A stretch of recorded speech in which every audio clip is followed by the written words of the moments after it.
J'ai un de mes colistiers qui m'a appelé vers les coups de minuit en me disant qu'il s'était fait agresser par deux personnes de l'équipe de Stéphane Gatineau. Ses trois doigts, l'index, le majeur et l'annulaire, ont été entaillés. Et donc il s'est fait opérer à 14 h à la clinique privée du Vert-Galant. J'ai une caméra de vidéosurveillance juste à l'angle de la rue. Et lorsque je suis arrivé au bureau numéro 1, à la salle des mariages, il y avait M. Blanchet qui était présent. Et la première chose qu'il a faite, c'est venir me voir pour demander des nouvelles de mon colistier qui était blessé, en lui souhaitant un prompt rétablissement. Et dans la même journée, j'ai croisé M. Gatignon qui n'a pas eu le moindre mot. Et je tiens aussi à saluer une partie des membres de l'équipe de Stéphane Gatignon, les plus vertueux d'entre eux, qui n'ont pas du tout toléré cet acte-là, qui m'ont appelé pour s'excuser au nom de l'équipe. Mon association se constituera partie civile aux côtés de cette personne pour pouvoir aider à la manifestation de la vérité.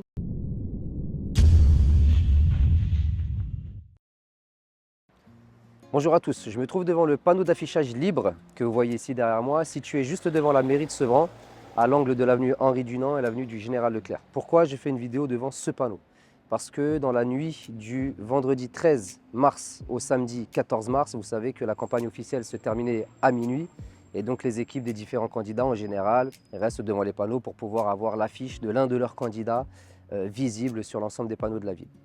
La consigne avait été donnée à mes équipes de ne pas répondre aux provocations potentielles, de rester dans la diplomatie et de ne pas se prendre à la tête parce qu'une élection ne se joue pas à des affiches collées à 24 heures du scrutin. Et donc, j'avais demandé à mes équipes de garder son calme, de ne pas répondre et même de laisser les panneaux s'il le fallait. Et puis, après une petite situation qui a été gérée devant l'école Chrétier, qu'on a pu éviter de pouvoir s'envenimer, j'ai un de mes colistiers qui m'a appelé vers les coups de minuit en me disant qu'il s'était fait agresser par deux personnes de l'équipe de Stéphane Gatineau, ici même, sur ce panneau-là. Et donc il m'a décrit la scène comme étant devant le panneau, il devait préserver l'affiche, sachant que, je tiens à le préciser, il y a quand même des panneaux à 4 affiches, il y a quand même de la place. Là c'est un panneau à 3 affiches, il y a de la place, mais les équipes de M. Gatignon cherchaient à coller à tout prix 3 voire 4 affiches sur l'ensemble des panneaux. Donc c'était quelque chose d'assez étrange, pas très démocratique, mais qu'il en soit ainsi, ça fait partie du jeu des élections. Et donc mon colistier m'appelle, il me dit qu'il s'est fait agresser, donc j'ai immédiatement rappliqué sur les lieux.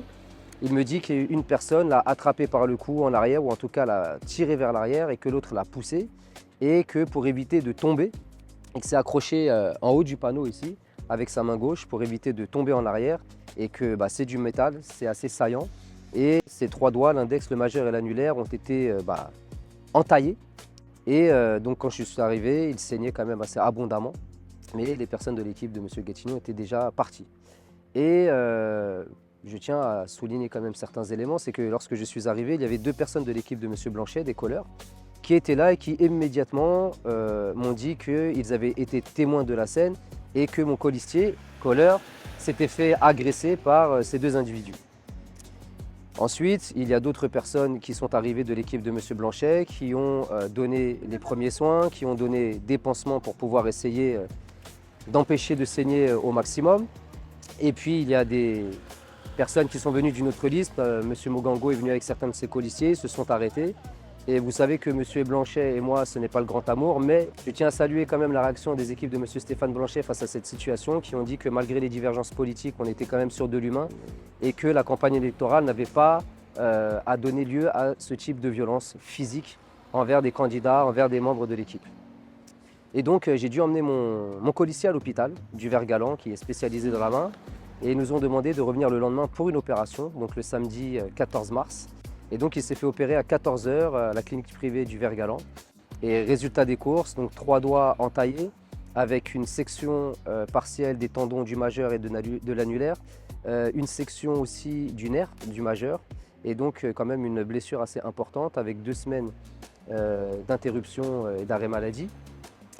Et voilà, on a vu ensuite circuler certaines informations selon lesquelles mon colistier en fait se serait blessé seul en rentrant dans sa voiture, etc. Mais il faut savoir une chose, c'est qu'on pourra le montrer aux images. J'ai une caméra de vidéosurveillance juste à l'angle de la rue et je pense que les images ne mentiront pas et elles permettront d'aider à la manifestation de la vérité. Mais pour ce faire, pour pouvoir bénéficier de l'extraction vidéo, il fallait bien entendu faire un signalement au procureur de la République, chose que nous avons faite en sortant de l'opération et donc de l'hôpital. Et donc nous avons déposé plainte.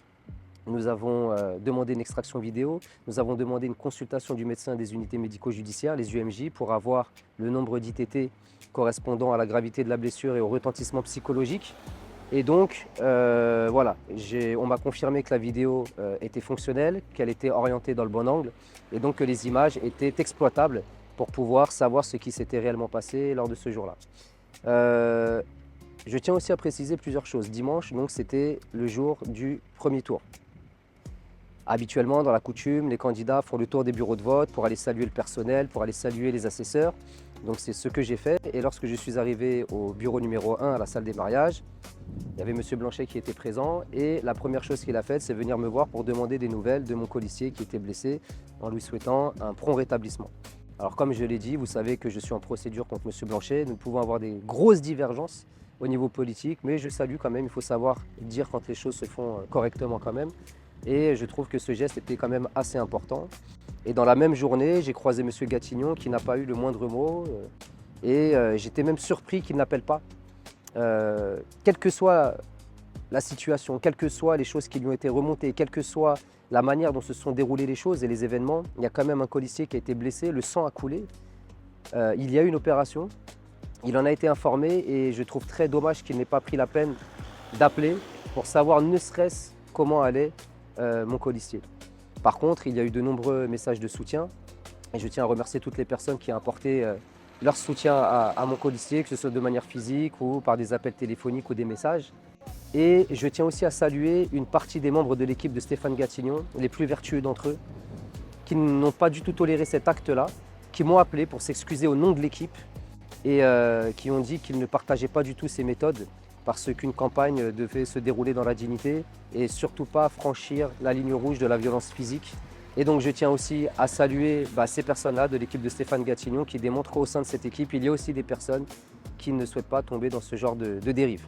Petite précision également, vous savez que je suis militant associatif, très attaché dans tout ce qui est défense des droits humains.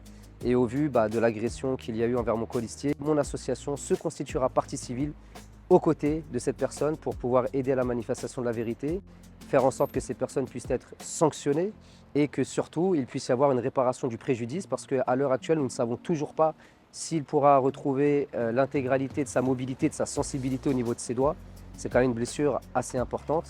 Et voilà, je trouve quand même dommage qu'il n'y ait pas eu des excuses officielles qui aient été présentées à mon colistier. Mais encore une fois, je sais faire la part des choses et remercier les membres de l'équipe de Stéphane Gatignon qui m'ont appelé personnellement, désolé, navré, à présenter leurs sincères excuses et souhaiter un prompt rétablissement à mon colistier.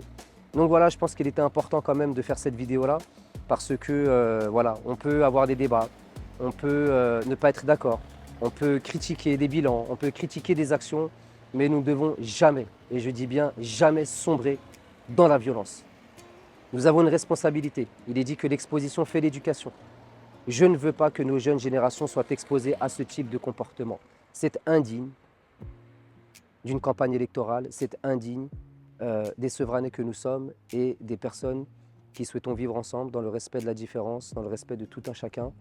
Je dis, on peut ne pas toujours être d'accord, mais ça ne doit jamais, jamais, jamais laisser place à de tels types de violences. Donc voilà, je tiens à vous remercier. Si vous souhaitez envoyer vos messages de soutien à mon colistier, je préfère le garder dans l'anonymat pour le moment, même si beaucoup de personnes savent de qui il s'agit. Il est préférable de ne pas le montrer, de ne pas envenimer les choses. Donc j'en appelle au calme, à la sérénité.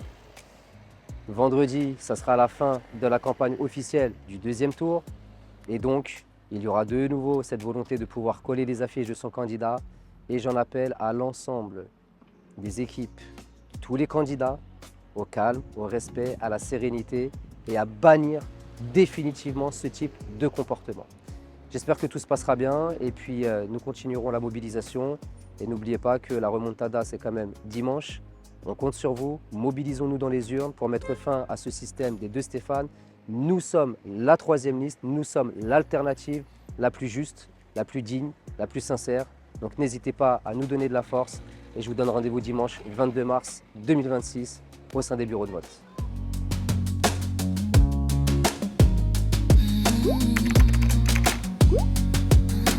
Mars 2026, nous voilà enfin.